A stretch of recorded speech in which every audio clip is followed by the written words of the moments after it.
आज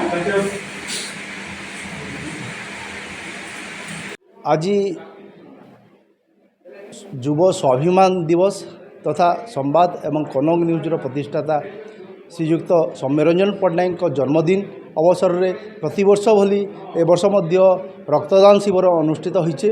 आम ओडिशा संवाद पक्षर रक्तदान शिविर अनुष्ठित होइछे। एथिरे अनेक समाजसेवी सांबादिक जो माने युव सांबादिक से माने आज आगभर होइछन जे रक्तदान देवाई। रक्तदान बोली महत् काम जेहेतु सौम्यरंजन पट्टनायक बहु दिन करियाउछन से माने आकृष्ट होकर आज शतप्रभुत भाव तांको आमे निवेदन करथिनु। संवाद एवं कनक न्यूज पक्षर निवेदन कराइथिला भाई माने रक्तदान देबे बोलिकरी सेमानकु कहा जाइथिला। तो एथिरे आदिवासी संघ सहयोग करथिला एवं अनेक बुद्धिजीवी अनेक शिक्षाविद अनेक समाजसेवी आसिकरी आमको सहयोग करथिले। संवाद एवं सौम्यरंजन पट्टनायक को सहयोग करथिले। एटा आमे गोटे माध्यम पाल्टी थिनु किंतु सहयोग करथिले सौम्यरंजन पट्टनायक के। तो निश्चित भाव एथिरे समस्ते जेन सहयोग करथिले समस्त को साधुवाद दउछु एवं रक्तदान बोली महान महादान से माने करिछन आज एवं तांकर रक्त गोटे रक्त जेन दान देइछन सेथिरे जने जीवन बचैछन। एटा एथिरु आ बड़ जिनिस किछि निनो एई मानकु साधुवाद दउछु आमे एवं समस्ते जेहेतु आज सहयोग करछन समस्त जेते भी स्वाभिमान परिवार हो आदिवासी संघ हो युव सामाजिक माने होन समस्ते आज आगबर होकर रक्तदान देछन। इन आदिवासी भवन ठारे समस्त को आमे साधुवाद दउछु।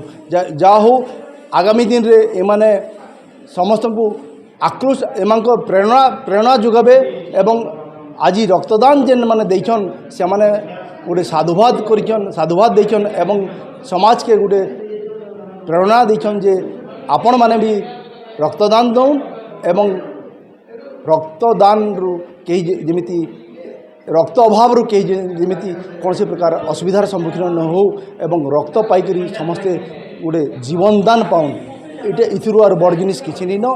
तेणुक जेन माने भी आज रक्तदान देछन समस्त को आमे धन्यवाद अर्पण करछु। आज युव स्वाभिमान दिवस संगे संवाद कनक टीवीर प्रतिष्ठाता सौम्यरंजन पट्टनायक जन्मदिवस ताकर जन्मदिवस अवसर में संवाद कनक टीवी एवं जिला आदिवासी कल्याण संघ सहयोग रे आज आदिवासी भवन ब्रह्मपुरा टाने गोटे रक्तदान शिविर अनुष्ठित हो जाइए।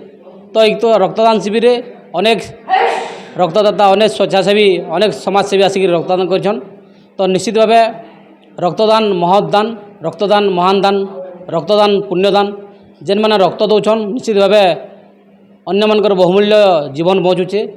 तो निश्चित भाव आपणकर जरिए मुझे आह्वान करमी जिते भी युवा बंधु अच्छन युव समाजसेवी अच्छन एंता रक्तदान देकरी अन्य मानकर जीवन बचाबार लगे सहाय हन एवं जेते रक्त देमा शरीर सेते सुस्थ रहबा एवं अन्य मानकर जीवन भी बचिबा।